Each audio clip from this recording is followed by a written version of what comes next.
আমার আজকের রেসিপি খুব সহজভাবে জন্মদিনের কেক তৈরি। কিভাবে ময়দা দিয়ে কেক ডেকোরেশনের ক্রিম তৈরি সহ কেক রেডি করে কেক ডেকোরেশন করলাম, সম্পূর্ণ রেসিপি থাকছে আজকের এই ভিডিওতে। আসসালামু আলাইকুম ভিউয়ার্স, কেমন আছেন? আশা করি ভালো আছেন। আর আমার আজকের কেক আশা করি আপনাদের ভালো লাগবে। শুরুতে আমি কিছু শুকনো উপকরণ রেডি করে নিলাম। কেক বানানোর জন্য যে উপকরণগুলো লাগবে: 2 কাপ ময়দা নিয়েছি, 2 চামচ বেকিং পাউডার দিয়েছি, 3 চামচ কর্নফ্লাওয়ার দিয়েছি এবং 3 চামচ গুঁড়ো দুধ দিয়েছি।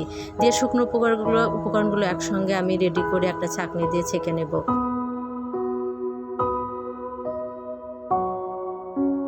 দেখতে পাচ্ছেন আমি সবগুলো শুকনো উপকরণ একসঙ্গে মিক্সড করে এবার ছাঁকনি দিয়ে ছেঁকে নেব।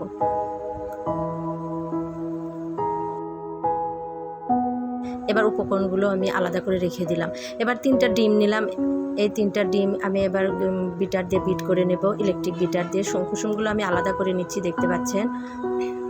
কুসুমগুলো আমি পরে দেব।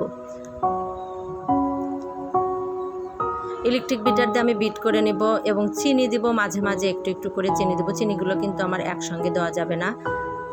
এবং রান্নার সয়াবিন তেল দিয়ে দিলাম আমি, এবং ভ্যানিলা এসেন্স দিয়ে দিলাম। এরপর আমি একটু রং দিয়ে দিলাম, ফুড কালার, যেটা আমার মেয়ের পছন্দের কালার, পিঙ্ক কালার। আমি পিঙ্ক কালার দিয়ে দিলাম। এরপর আমি যে কুসুমগুলো ছিল কুসুমগুলো অ্যাড করে দিয়ে আমি বিট করে নিলাম। বিট করার পর আমার এরকম একটা ফোম তৈরি হয়ে গেছে, এরকম একটা ব্যাটার তৈরি হয়ে গেছে। এরপর আমি এর ভিতরে শুকনো উপকরণগুলো মিশিয়ে নেব। শুকনো উপকরণগুলো মেশানোর সময় আমাকে একটু সাবধানতা অবলম্বন করতে হবে। একটু একটু করে শুকনো উপকরণ দিতে হবে এবং হালকা আলতোভাবে এটাকে মিক্সড করতে হবে।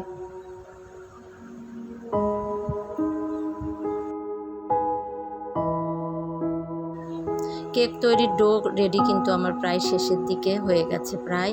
এরপর আমি যে মল্ডে আমি কেক বেক করব সেখানে আমি কিছু সয়াবিন তেল দিয়ে দিলাম আর কিছু কাগজ দিয়ে আমি ওটাকে রেডি করে নিলাম, সয়াবিন তেল গড়িয়ে নিলাম। এরপর আমি কেকের ডোগুলো মল্ডে ধরে দিলাম। এবার আমি বেক করব এগুলো।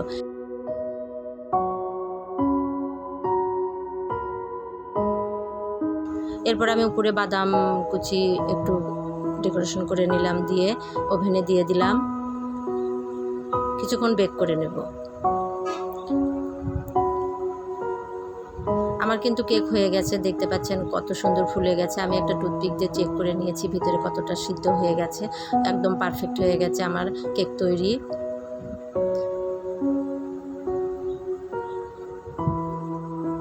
এরপর আমি কেকটা ঢেলে নিলাম।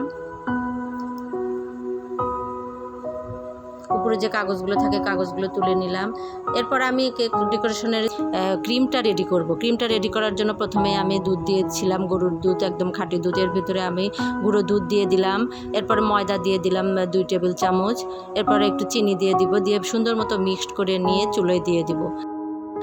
চিনির মাপটা আপনারা যেরকম মিষ্টি খাবেন সেরকম মিষ্টির পরিমাণ অনুযায়ী চিনি দিয়ে দিতে হবে। যতক্ষণ না ক্রিমের আকার ধারণ করবে ততক্ষণ পর্যন্ত আমি চুলায় নাড়তে থাকবো।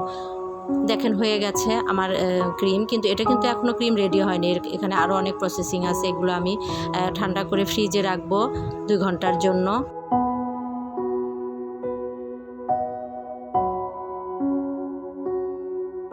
এরপর আমি 2 ঘন্টা পর ফ্রিজ থেকে বের করে নিয়ে এসে এটাকে এখন আমি বিটার দিয়ে বিট করে নেব। বিট করার পরে আমার ক্রিমটা রেডি হয়ে যাবে।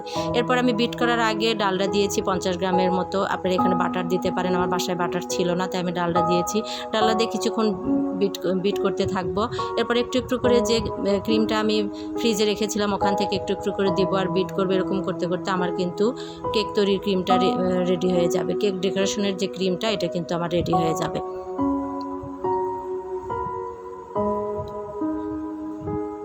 কেক ডেকোরেশনের ক্রিমটা কিন্তু আমার প্রায় রেডি। এখন এগুলো আমি বিভিন্ন বাটিতে ঢালবো এবং বিভিন্ন কালার দিয়ে দেবো, কারণ কেক ডেকোরেশনের জন্য কিন্তু একটা কালার দেওয়া হবে না, 2-3টা কালার লাগবে। আমি এখানে ক্রিমের মধ্যে আমি একটু ভ্যানিলা দিয়ে দিব সুন্দর ফ্লেভারের জন্য।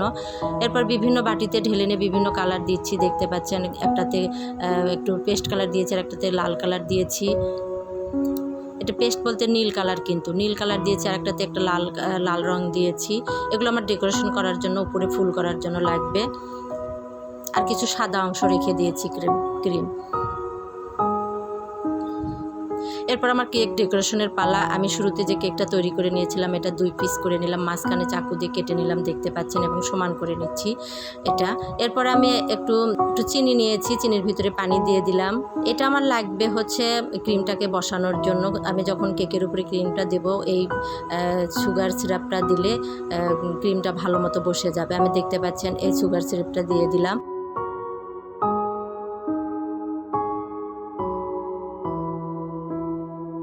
এরপর আমি সাদা যে ক্রিমটা রেখেছিলাম, সাদা ক্রিম দিয়ে দিব, আর করে দিয়ে প্রলেপ দিয়ে দিব একটা। বেশ কিছুটা ক্রিম নিয়ে আমি ওখানে দিয়ে দিব। দেওয়া হয়ে গেছে। এবার আরেকটা যে পিস আছে আমার কেকের, ওই কেক করা আরেকটা পিস কিন্তু, কেকের পিস কিন্তু আমি এটার উপরে দিয়ে দেব। দেওয়ার পরে আবারও সাদা ক্রিম দিয়ে পুরো কেকটা আমি ঢেকে দেব। হয়ে গেছে আমার সাদা ক্রিম দিয়ে ঢেকে দেওয়া।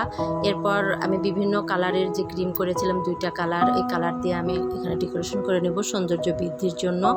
দেখতে পাচ্ছেন আমি কিন্তু শুরু করে দিয়েছি অলরেডি। এরপর আমি লাল রঙের যে ক্রিমটা করেছিলাম এটা দিয়ে চতুর্পাশে ফুল করে দেব। প্রায় শেষের দিকে, কেক ডেকোরেশন আমার প্রায় শেষের দিকে। এরপর ছোট বাচ্চারা যে বিভিন্ন কালারের চকলেট খায়, দেখতে পাচ্ছি স্প্রিঙ্গল, এই চকলেটটা দিয়ে আমি পুরো ডেকোরেশনটা কমপ্লিট করব। এরপর আমি নাম লিখে দিলাম সহি, কারণ আমার মেয়ের নাম সহি ছিল, আর এটা ছিল আমার মেয়ের জন্মদিনের কেক। তৈরি হয়ে গেল জন্মদিনের কেক। আশা করি আপনাদের ভালো লাগবে।